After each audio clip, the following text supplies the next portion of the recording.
Sabe, existe uma regra muito simples, mas que pode ser a linha que separa quem constrói riqueza de quem passa a vida inteira só pagando conta. A gente está falando da regra do carro. E olha, ignorar essa regra pode ser exatamente o motivo pelo qual tanto esforço no trabalho parece não levar a lugar nenhum financeiramente falando.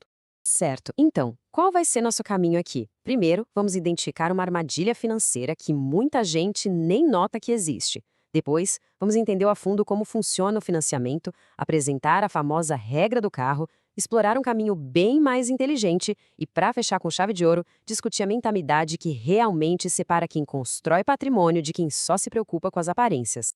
Então vamos lá, começando pela tal da armadilha escondida. Um problema que, de verdade, passa despercebido por muita, mas muita gente. Essa é uma pergunta que gera uma frustração enorme, não é mesmo? A pessoa trabalha, se esforça, rala dia após dia, mas tem aquela sensação de que a vida financeira simplesmente não sai do lugar. O que explica isso acontecer com tanta gente? E a resposta, por mais incrível que pareça, pode estar estacionada bem ali, na garagem. Mas calma, o problema não é ter um carro. A grande questão é como esse carro entra na vida financeira de alguém. Ok, agora vamos mergulhar um pouco mais fundo para entender a mecânica por trás dessa armadilha.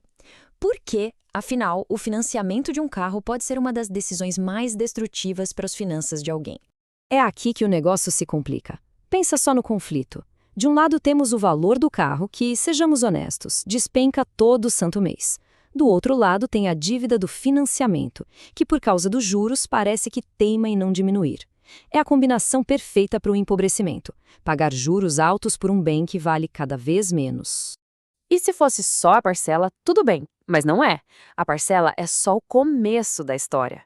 Junto com ela vem o pacote completo de despesas: IPVA, seguro, manutenção, combustível e, claro, a famosa desvalorização. De repente, não é mais a pessoa que manda no próprio dinheiro, é o carro. E o ponto crucial é este: um carro financiado significa que uma parte da renda dos próximos anos já tem dono. Antes mesmo de pensar em investir, em poupar, já existe uma dívida ali esperando. É um ciclo onde se trabalha primeiro para o banco e só depois, se sobrar alguma coisa, para os próprios objetivos. Mas nem tudo está perdido. Existe uma solução. E agora a gente chega no conceito central desta análise. Uma regra simples, mas extremamente poderosa para guiar a compra de um carro. A regra do carro é bem direta ao ponto. É o seguinte: se a compra e a manutenção de um veículo impedem a pessoa de investir e de construir patrimônio, ele é simplesmente caro demais para a realidade financeira daquele momento. Não importa o modelo, não importa o status que ele projeta. Então, se financiar um carro caro é a armadilha, qual seria o caminho mais inteligente? Vamos explorar agora a alternativa que foca em construir patrimônio de verdade, em vez de acumular dívidas. O ciclo da dívida geralmente é esse aqui, ó. Tudo começa com a decisão de financiar um carro-carro. Isso leva, claro, a comprometer boa parte da renda com parcelas e juros. A consequência? Sobra muito pouco ou até nada para investir.